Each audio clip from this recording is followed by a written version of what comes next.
ఈ మధ్యకాలంలో చేస్తున్న పర్యటనలు అసలు ఎలా చూడాలంటారు? తెనాలి పర్యటన కానీ, అసలు పొదిలి పర్యటన కానీ, రీసెంట్గా జరిగిన సత్యనేపల్లి పర్యటన కానీ అసలు ఎలా చూడాలి వీటన్నిటిని? అసలు ఎలా చూసేది ఏముందండి, ఇప్పుడు అది ఒక అడ్వర్టైజ్మెంట్లా కనపడుతుంది బాగైతే.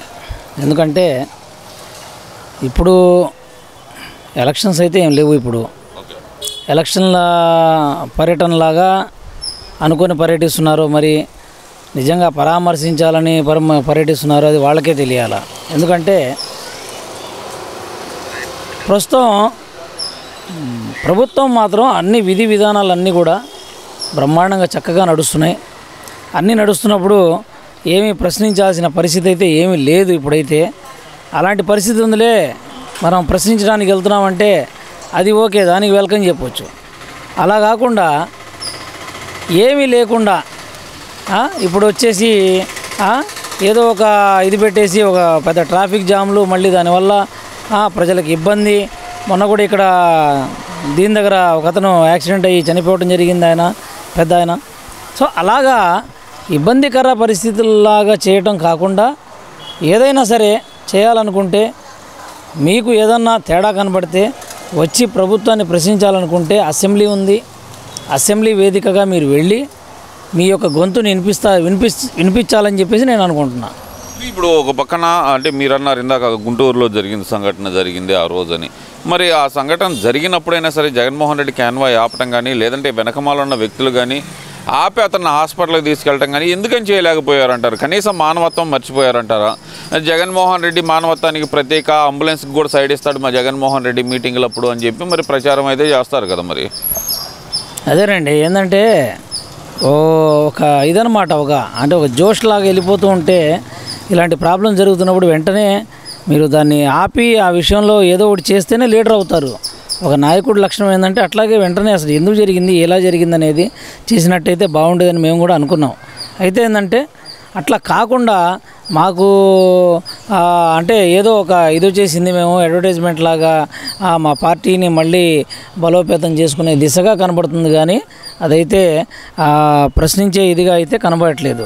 కాబట్టి ఇప్పుడు ఏదైతే కనుక అతను చనిపోయిన వ్యక్తికి 10 లక్షలు ఇచ్చాం మేము అని చెప్పి అంతటితో దాన్ని ముగిచ్చే విధానంగా వీళ్ళు ప్రవర్తించడం అసలు ఎలా చూడాలంటారు ముందలు దీన్ని? అది మనిషి యొక్క ప్రాణాన్ని డబ్బుతో కంపేర్ చేయడం అనేది చాలా కుదరదండి అది. ఎందుకంటే మనిషి ప్రాణం విలువ అనేది ఆయన మీద తన కుటుంబం అందరూ ఆధారపడి ఉంటారు. కాబట్టి ఇప్పుడు కూడా అలాంటిది ఆ దిశగా ఆలోచన చేయడం కరెక్ట్ కాదండి. ఎందుకంటే డబ్బులు ఇవ్వటం అనేది కాదు, అక్కడ డబ్బులు ఇచ్చారు అనుకోండి, తర్వాత వాళ్ళ కుటుంబాన్ని కూడా ఆదుకోవాల్సిన పరిస్థితి అనేది ఉండాలి. పొరపాటున జరిగిందో మరి ఎట్లా జరిగిందో జరిగిన విషయాన్ని తెలుసుకొని ఆరా తీసి వాళ్ళకి వెళ్ళి పరామర్శించి వాళ్ళకి ఏమైతే కావాలో వాళ్ళ కుటుంబ బాధ్యతలు కూడా తీసుకోవాల్సిన బాధ్యత అయితే వాళ్ళకు ఉంటుందని చెప్పి నేను అనుకుంటున్నాను. మరి ఏదైతే జగన్మోహన్ రెడ్డి పర్యటనలో మరి వైసీపీ నాయకులు ప్రదర్శించిన, వైసీపీ కార్యకర్తలు ప్రదర్శించిన ప్లే కార్డులను అసలు ఎలా చూడాలంటారు? వాటిని పల్నాడు నుంచే రాజారెడ్డి రాజ్యాంగం మొదలు పెడతామంటూ వాళ్ళు ప్రదర్శించిన ప్లే కార్డులని వాటిని ఎలా చూడాలి? అవన్నీ కరెక్ట్ కాదండి అట్లా. ఎందుకంటే మీరు చేయండి, ఎవరు వద్దనరు. మంచిగా చేయాలనుకుంటే మంచిగా చేయండి, ప్రజల్లో మంచి పేరు తెచ్చుకోండి. మీరు ప్రజల కోసం పోరాడండి, ఏమన్నా ప్రతిపక్ష నేతలాగా, అందులో తప్పేమీ లేదు. కానీ మీరు ఏదో అంటే ముందు ఇట్లా చేస్తాం అట్లా చేస్తాం, ఆ సినిమా డైలాగులు ఈ సినిమా డైలాగులు అనేవి కాదండి. ఎందుకంటే పరిపాలన అనేది డైలాగులు సినిమా డైలాగులతో పరిపాలన కాదు. ఎందుకంటే సినిమాలు వేరు, అది ఏంటంటే జస్ట్ చూడటానికి ఆ ఎంటర్టైన్మెంట్గా 2-3 గంటల కోసం ఊరికనే అట్లా అన్నీ కూడా డూబే చేసేది సినిమాలో అంతా. చెబితే ఏముంది, డైలాగు మంచిదే కదా అంటున్నాడు మరి జగన్మోహన్ రెడ్డి. ఆ సమర్థించే విధానాన్ని ఎలా చూడాలి మరి?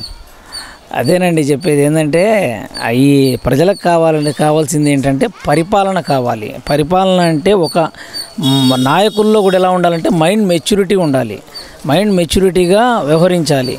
వాళ్ళు మనల్ని అందరినీ నమ్మేసి ఒక నాయకుడిని ఎన్నుకున్నారంటే ఆ నాయకుడు సొంతలాగా తన ఇష్టం వచ్చినట్టు చేసుకుంటా వెళ్ళిపోమని కాదు. ప్రతిదాన్ని కూడా ప్రజల్ని అడిగి, ఒక నిజమైన నాయకుడు ఏంటంటే ప్రజల్ని మళ్ళీ అడుగుతాడు, నేను ఈ స్టెప్ తీసుకోబోతున్నాను, మీ యొక్క ఒపీనియన్ ఏందనేది. ఆ ఒపీనియన్ దృష్ట్యా వెళ్తూ ఉండాలి. కానీ ఇది ప్రజాస్వామ్యం, ఇది డెమోక్రటిక్ కంట్రీ, ఇది కాబట్టి డెమోక్రటిక్ కంట్రీలో ఇది మోనోపాలిజం అనేది ఇలాగా వ్యవహరించడం అనేది అంటే అధ్యక్ష తరహా ప్రభుత్వం అయితే కాదు. కాబట్టి ఇది ప్రజాస్వామ్యం. కాబట్టి ప్రజాస్వామ్యంలో ప్రజలను మనం ప్రతి పనిని కూడా ప్రజల ద్వారా మనం ఏ విధంగా పోలింగ్ అంటే పోల్ చేస్తుంటారు కదా, ప్రజల నుండి పోలింగ్ తీసుకొని మీరు వెళ్తుండాలి. అంతేగాని ఇష్టం వచ్చినట్టు ఛానల్స్ యూట్యూబ్ ఛానల్స్ కానీ అవి కానీ ఇష్టం వచ్చినట్టు తమకు ఫేవర్గా ఉండే ఛానల్స్ పెట్టుకొని ఆ ఫేవర్లో మాకు ఇవి చూపించారు, మాకు ఇది వచ్చిందని చెప్పేసి చేస్తూ ఉండటం కూడా అది కూడా కరెక్ట్ కాదని చెప్పి నేను అనుకుంటున్నాను. మరి అసలు వాళ్ళని సమర్థించే విధంగా ఒక పార్టీ అధ్యక్షుడే ఇలా వ్యాఖ్యలు చేయటం, ఆ రపా డైలాగ్ని ఏమైందిలే తప్పే ఉంది మన మీద అభిమానంతో చేశాడని చెప్పి సమర్థించే విధంగా మరి జగన్మోహన్ రెడ్డి ప్రవర్తించడాన్ని ఎలా చూడాలంటారు? మరి అదేనండి, ఏంటంటే ఇవి ఒక రకంగా ఏంటంటే ఇది ఒక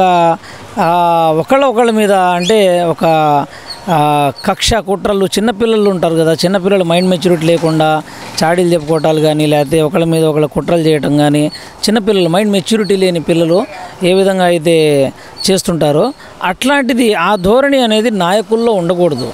నాయకుల్లో ఎప్పుడైతే ఈ ధోరణి అనేది ఉండకుండా ఉంటుందో వాళ్ళు టోటల్లీ ఫుల్ మెచ్యూరిటీతో పనిచేయాలి నాయకులు అంటే. ఎందుకంటే ఆ రకంగా పనిచేస్తేనే నాయకుల్లో అప్పుడు ఈ ప్రజలకి వాళ్ళ మీద విశ్వాసం వస్తుంది. ఆ విశ్వాసం వచ్చినప్పుడే వాళ్ళు నిజమైన నాయకులుగా ఎదుగుతారు, ఆ ప్రజల గుండెల్లో అలాగే శాశ్వతంగా నిలబడతారు. కాబట్టి జగన్మోహన్ రెడ్డి బయటకు వస్తున్నాడు అంటేనే కూటమి ప్రభుత్వం భయపడిపోతుంది, అతనికి వచ్చే జనాదరణ చూసి ఓర్వలేకపోతుంది అనేది ఒక వాదన తెర మీదకి తీసుకొస్తున్నారు. మరి అది వాస్తవమే అనుకోవాలంటారా? అస్సలు లేదండి. ఎందుకంటే కూటమి ప్రభుత్వం బ్రహ్మాండంగా పనిచేస్తుందని ప్రజలు ఫుల్గా కితాబిచ్చారు.